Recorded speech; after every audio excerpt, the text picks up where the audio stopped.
I asked the man you saw there, former Congressman John Delaney, his response to that exchange and what workable solutions are for American families to see their bottom line improve. Here's part 2 of our interview. So things like creating a form of universal health care, right? Because I think everyone should have health care as a basic human right, but not making private insurance illegal. So that's a realistic solution, right? Making private insurance illegal, which 160 million Americans have right now, is never going to happen.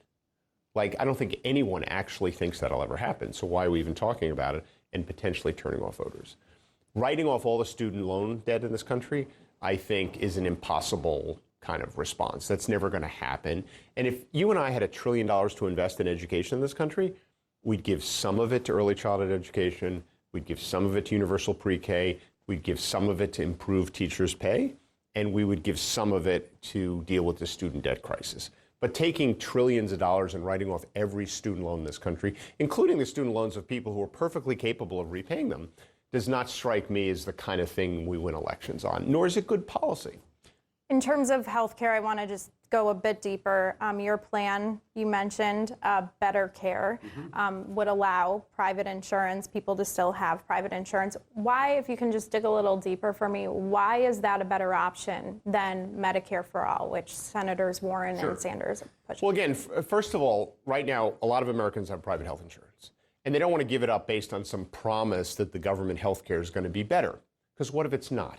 They don't know. They'd like to see it first.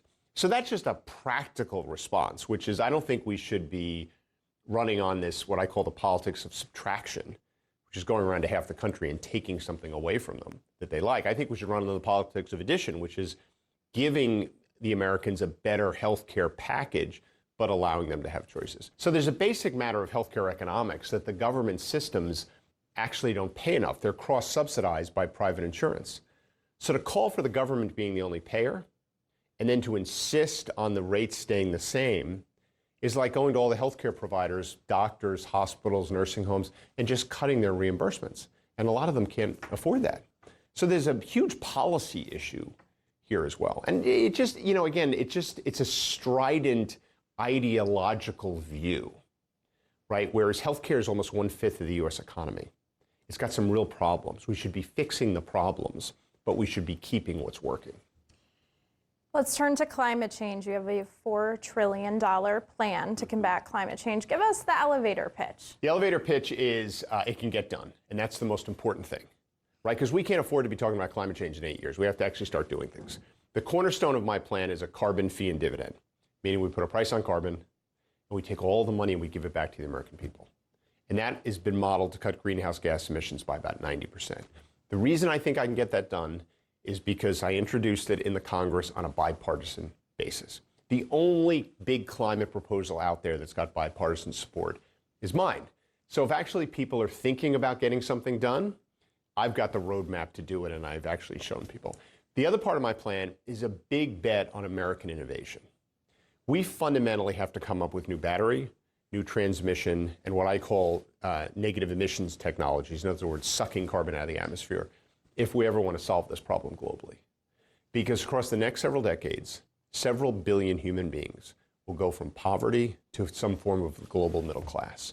That's a great thing, but they're going to need a lot more energy.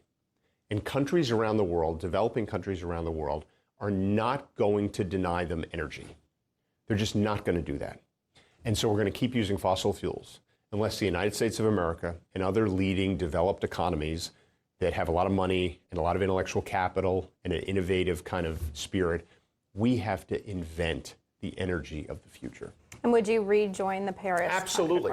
All right. And I would do something called Paris 2.0, which is around innovation. You published a book last year on how to heal a divided nation. A lot has happened within the last week. And it's even more divided. Not to mention the last year. What's the prescription now to leadership? You know, I think we need a president that doesn't act like half the country's entirely wrong about everything they believe.